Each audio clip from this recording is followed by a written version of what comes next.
কবর প্রতিদিন ডাক দিয়ে বলে আনা বাইতুদ দুধ। প্রত্যেকের কবর প্রত্যেককে ডেকে বলে, ও আল্লাহর বান্দা, জানো আমি পোকামাকড়ের ঘর, পোকামাকড়ের ঘর। তুমি তো সেই বান্দা যে একটা মশা কানের পাশ দিয়ে উড়ে গেলে তোমার ঘুম বন্ধ হয়ে যায়, চোখ মিলে যায়। একটা মশার গুনগুন আওয়াজ সহ্য করতে পারো না। একবার কয়েল, একবার অ্যারোসোল, একবার মশারি, এরপরও তুমি চাও যে একটা মশাও যেন আমার কানের কাছে গুনগুন না করে। তো 5 ঘন্টার ঘুমের জন্য, 6 ঘন্টার ঘুমের জন্য বান্দা এই যত্ন নিলা, অনন্তকাল কিংবা বছরের পর বছর কবরের যে ঘুম দিবা, পড়ে থাকবা সেই ঘরে, পোকা মাকড়ের ঘর, সেই ঘরে তুমি ঘুমাইবা কেমনে, থাকবা? আমার বাপ, আমি থাকবো কিভাবে? আমি থাকবো কিভাবে বলে? ভাবেন, আমিও ভাবি, আপনিও ভাবেন।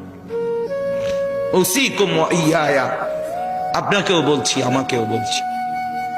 এই এখন ঘরে গেলে আমরা সবাই ল্যাপ আর কম্বলের নিচেই তো শুয়ে যাব বাপ।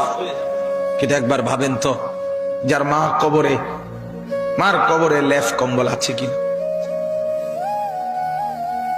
যার বাপ কবরে আছে এই মুহূর্তে, বাপ আপনি ভাবেন তো।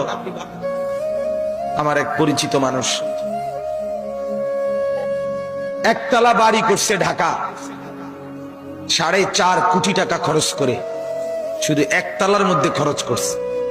কিছুদিন আগে ইন্তেকাল করছে। ছেলেরা, তার গ্রামে জানাজা হবে পরের দিন দুপুরে। সন্তানরা ওই শেষ রাতটা হাসপাতাল থেকে লাশটা বাড়িতে আনে নাই, ওই 4.5 কোটি টাকার বিল্ডিং এ রাখে নাই, হাসপাতালেই রেখে দিছে। পরের দিন ওইখান থেকে অ্যাম্বুলেন্সে করে এরপরে গ্রামের বাড়িতে নিয়ে দাফন কাফন করে দিছে। এখন এটা তো করোনার কালে নাই, এখন ইদানিং 10, 15, 20 দিন আগের কথা। কি সাজাইলেন, কার জন্য সাজাইলেন, কি বুঝলেন, কি ভাবলেন? আপনি ভাবেন। এজন্য কবর প্রতিদিন বলে, বান্দা তুমি কেমনে থাকবা? অগণিত পোকা মাকড়, অগণিত পোকা মাকড় তোমাকে ঘিরে ধরবে, কেমনে থাকবে? কবর বলে আনা বাইতুল ওয়াহদা, আমি একাকী ঘর, একাকী ঘর। ও আল্লাহর বান্দা, আমি একাকী, ডানে বামে কাউকে পাবা না। পৃথিবীর সবচেয়ে বড় যন্ত্রণার নাম হলো একাকিত্বের যন্ত্রণা, একাকিত্ব। পৃথিবীর সব সম্পদ যদি কারো ঘরে থাকে, সুখের উপকরণ থাকে, কিন্তু স্ত্রী নাই, ছেলে মেয়ে নাই, আপনজন কেউ নাই, ওই ব্যক্তি একাকিত্বের যন্ত্রণার সামনে গোটা পৃথিবীটার সব উপকরণ তার সামনে তুচ্ছ।